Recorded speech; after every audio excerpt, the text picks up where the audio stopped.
왕초보 카드 탈출 1탄에 이어 2탄으로 돌아왔습니다. 1탄에서는 카드 종류와 브랜드에 대해서 설명해 드렸는데요.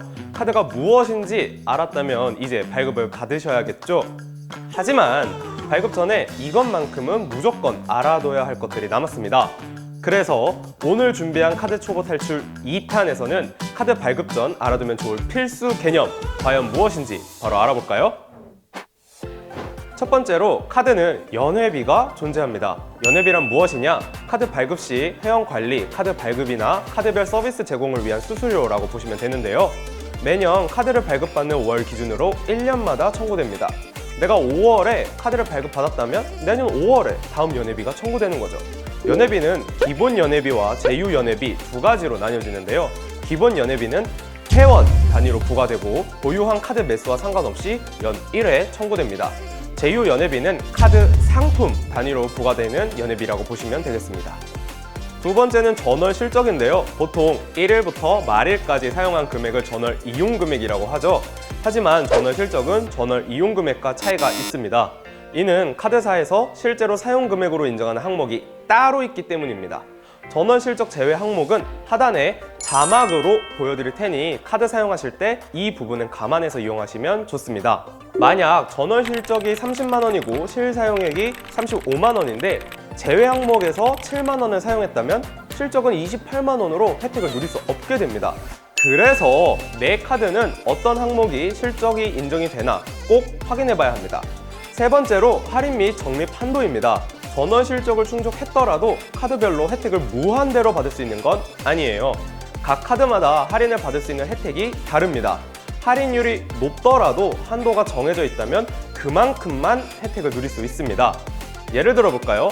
할인율이 50%의 한도가 2,000원인 카드와 할인율이 10%의 한도가 5,000원인 카드가 있다면 할인율이 낮지만 한도가 높은 카드가 더 유리하다는 거죠.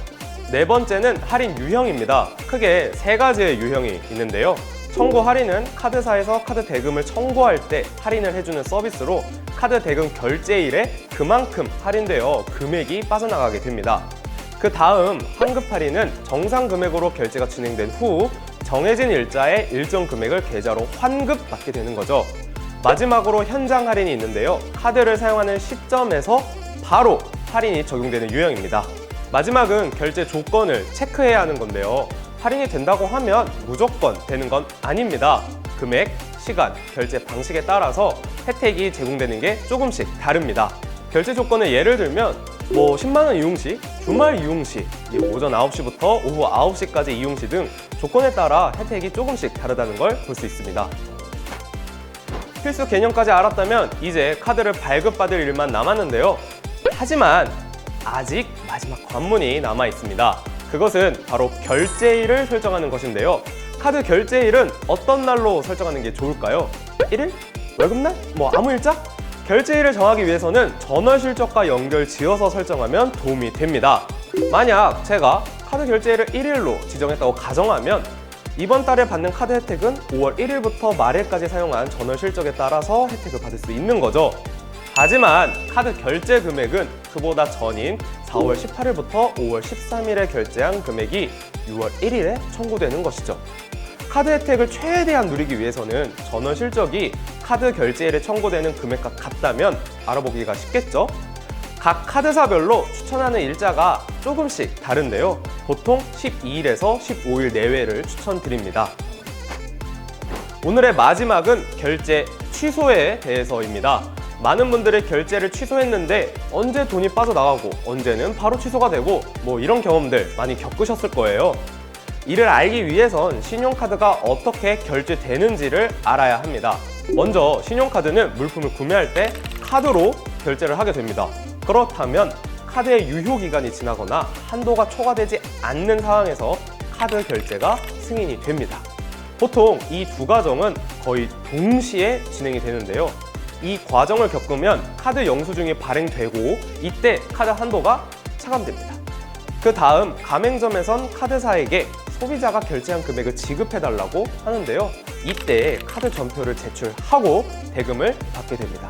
그 다음 소비자에게 카드사는 대신 납부한 금액을 내라는 명세서를 보내게 되는데요. 결제일 일주일 전쯤 이용대금 명세서가 발행되어 소비자에게 전달됩니다. 이런 과정을 거쳐 카드 대금 납부 결제일에 연결된 계좌에서 자동으로 출금되며 그만큼 한도가 복원됩니다. 이 과정 중 결제 취소가 된다면 내가 언제 취소했는가에 따라 달라지게 되는데요. 결제는 완료했지만 전표가 매입되지 않았다면 가맹점에 대금을 지급하지 않았기 때문에 매출 금액에 포함되지도 않고 결제 대금으로 청구되지도 않아요. 그 다음 카드사에서 전표가 매입이 되었지만 아직 이용대금 명세서 발행 전이라면 결제 취소가 되기까지 2일에서 5일 정도 소요가 됩니다. 왜냐하면 가맹점에 이미 대금을 지급했기 때문에 가맹점에서 취소 전표를 발행해야 하고 카드사로 대금을 입금해야 하기 때문에 시간이 좀 더 걸리는 거죠. 이 상황보다 좀 더 나아가 이용대금 명세서가 이미 발행되었지만 결제일에 취소가 확정되었다면 해당 금액이 제외되어 납부됩니다. 만약 결제일에 금액이 빠져나갔다면 빠른 시일 내로 다시 입금이 되니까 걱정하지 않으셔도 돼요. 하지만 결제일이 지나 취소를 하게 된다면 가맹점도 취소를 확인해야 하고 카드사도 취소를 확인해 환급을 해줘야 하므로 통상 환불까지 7일에서 10일 정도 걸린다고 봐야 합니다. 오늘은 크게 카드 발급 전 알아야 할 필수 개념인 연회비, 전월 실적, 할인 및 적립 한도, 할인 유형, 결제 조건 이렇게 5가지와 결제일 설정 그리고 결제 취소에 대해서 알아봤는데요. 결제일 설정 같은 경우 카드사마다 조금씩 다르니까 한 번 더 체크해서 설정하시기 바랍니다. 다음 시간에는 카드를 무리하게 사용하면 벌어지는 일들과 그런 일들을 방지하는 방법에 대해서 알려드리겠습니다. 오늘도 카드고릴라의 정보가 유용했다면 구독, 좋아요, 알림 설정 해주시고요. 저는 다음 영상에서 뵐게요. 그럼 안녕!